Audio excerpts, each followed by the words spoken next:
Thank you, Mr. Chairman. I want to thank our witnesses for being here today with us, and thank you, Mr. Chairman, for holding this hearing. I want to follow up on some of the Chairman's line of questioning regarding, as Prime Minister Abe increasingly orients his foreign policy decisions eastwards and continues to ignore basic benchmarks on justice and transparency, what in the last 3 years has indicated that Abe cares about his reputation in Washington? And as a follow-up, in what regards has Prime Minister Abe followed through on any of the concessions or agreements made when he was here for the African Leaders Summit? Thank you, Representative Kean.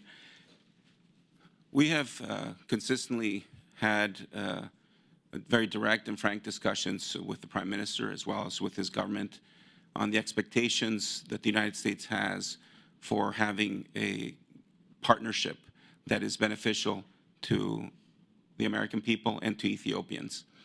And as a part of that conversation, we have repeatedly urged that there be an improvement in the human rights situation. And again, at least as part of the COHA that was signed in November 2nd of 2022, we saw the government follow through on its commitments in allowing for an interim regional administration to be established in Tigray. We saw withdrawal of ENDF troops that has now led to a significant decrease in human rights abuses as recognized by independent monitors. And after months of urging, we have seen now an effort for dialogue with the Oromo Liberation Army, one in which we were invited as the United States, again, participated as an observer. So we believe that, again, U.S. engagement in order to promote stability, democracy in Ethiopia is essential to trying to put Ethiopia on the right path. And we will continue to pursue those efforts at every level, including when Prime Minister Abiy attended the African Leaders Summit and had discussions with both our National Security Advisor, Jake Sullivan, and Secretary Blinken. So what was it that you saw when you were there as an observer status in the negotiations? What's the timeline for resolution to some of these conflicts and the fighting in your point of view? Yeah, no, thank you. I appreciate the question. When I took this job in June of 2022, I was told that this horrific war in Tigray in northern Ethiopia would never end. That'd be disastrous, and it had already been horrific.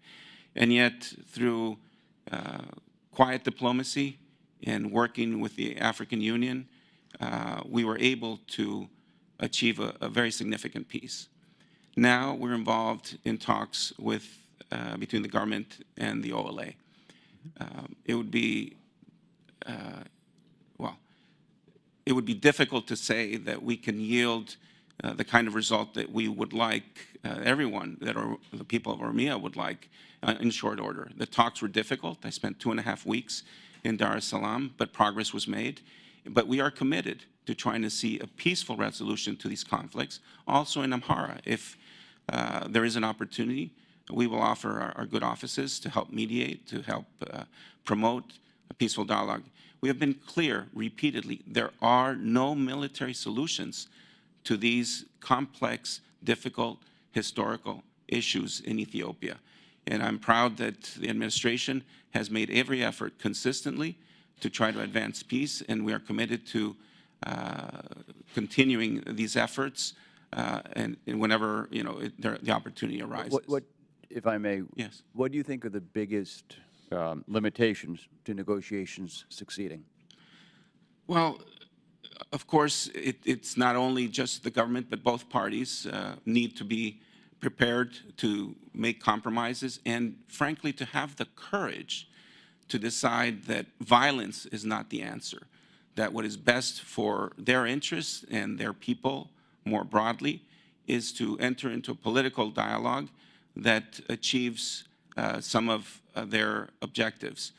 We have seen their efforts underway for a national dialogue, which we believe that if it is inclusive and credible, could be a very important step forward for overcoming some of these historic grievances and horrific and terrible ethnic tensions that are currently plaguing Ethiopia.